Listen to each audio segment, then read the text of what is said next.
And within 2 to 3 years, they should start having a word for almost everything by now.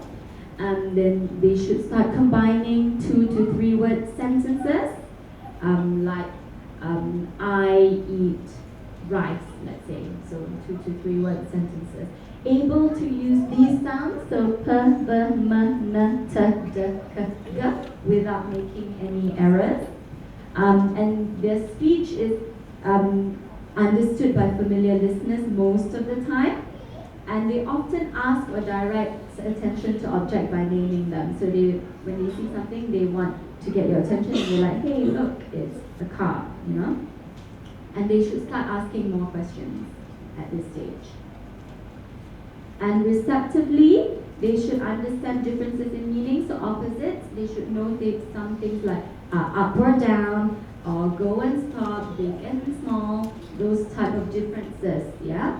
And they should be able to follow 2-step commands, so get the cup and put it on the table. Those are 2-step commands. And listen and enjoy hearing stories for longer periods. So these are some of the things that you can do to help. So again, talking while doing things and going places. So you can name an object and you can start expanding on them. So let's say if you see a dog, you say, dog. Dog says hoof. It's a big dog, it's a brown dog. So you can start being a bit more descriptive at this stage. But yet still, if you look at the sentences that I'm using, it's still very short but grammatical. So it's a big dog, that's only a few words, but yet it's a grammatical sentence. Okay, so, and you should also expand on your child's speech. So if your child is the one saying something, so if they say car, you should say, yes, you're right, it's a red car. So always provide more than what they say. You should always be reading books, singing, and playing with your child. You know, quality time is always needed. In today's busy world, it's quite hard to find time, but you should always make that time. You can also do things like asking your child to name objects. So if they don't know a word, you shouldn't always repeat, okay, so what's this, what's that? Because we spend most of our time asking children questions like, what's this, tell me that. But if they're unable to do it, don't worry about it. Don't worry about repeating yourself many times, the same question, but you just model it for them. So if they're not responding to you, you just tell them what it is. And you can start providing sound modeling. So if you want them to have clearer speech, always provide some sound modeling. So if you say a word like ball, you should say b, ball. Always the first sound of the consonant. Try and model that. And you should always be at eye level with your child. Because when your child is about 2, they're only about this high. Yeah. So if you're like up here and they're down there and you're talking to them, it's hard to provide that eye contact. It's hard to for them to see how you're talking, to see your lip movements, to see your facial expressions. So it's harder for them.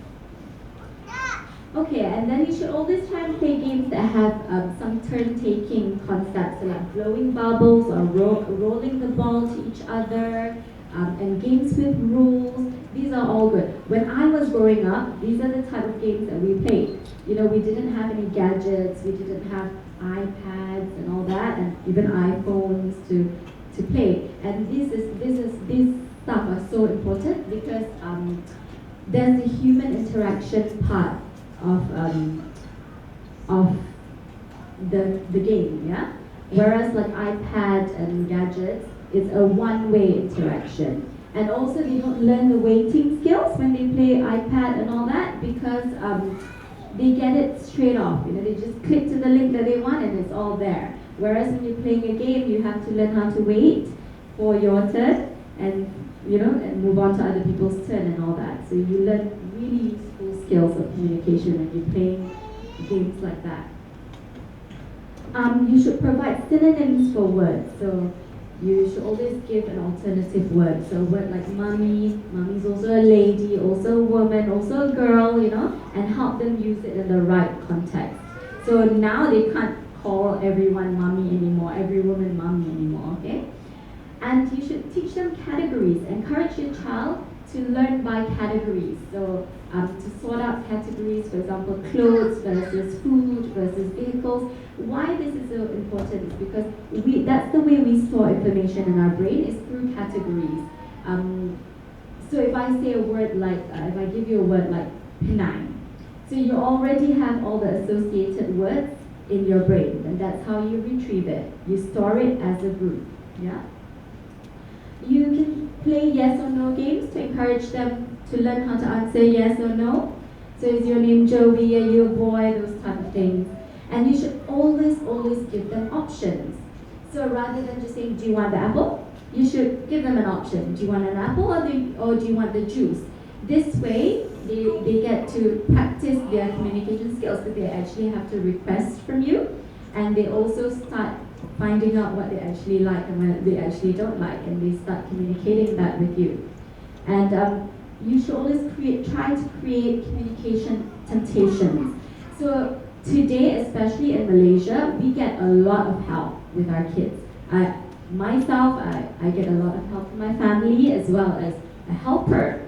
So the children, they don't really need to do a lot of things. They don't need to ask for a lot of things. If they want something, it's already usually there. Meal times is given to them in front of them. And their toys are usually just everywhere, so they can just go and take it. So you can try by putting their favorite toys out of sight, or if they have a drink, you just pour a little bit in, and then if they want more, they have to actually go out to you and ask you for it. So it provides them with more opportunities to actually communicate with you. Okay, and this is also another important aspect, is by joining playgroups and socializing with other children. So this could be siblings, cousins, it could be friends, and it could be just general people from playgroups and all that. Children learn a lot from other children. They are more likely to imitate other children than us adults, because I think they identify more with other kids. So it's never too early, because I know the mentality here can be like, oh, your child's only 1.5 and you put them in school. Well, it's not actually all that bad for the kids. It's actually pretty good for the socialization. Remember to reward specifically for good behaviors. So a lot of times, we always say things like, oh, good boy, good girl, but we don't actually tell our child why we're praising them. So let's say if you ask them to do something and they followed your instructions, rather than just saying good boy, you should say, oh yes, good listening, good boy for listening. So it becomes more specific. So they know, oh, if I do this, then it's a good thing. If I listen, it's great. So I'm going to do it more often. But if you're just saying, oh, good boy, they might just miss out on it. They might just be like, oh, I don't know why I'm a good boy, but okay, cool, you know? So be more specific, yeah? Okay, now we move on to speech and language milestones for 3 years to 5 years. So by 3 to 4 years, they should already be able to talk about activities at school or at friends' houses or at events or birthday parties that they've gone to. And their speech should be understood by pretty much everyone by now outside of the family as well. They should start using a lot of sentences and 4 or more word sentences, and starting to use grammar, so past tense, future tense, pronouns, my, yours, yourself, those type of things. And receptively, they should be able to hear you call them from another room, and they should be able to answer who, what, where, and why questions, yeah?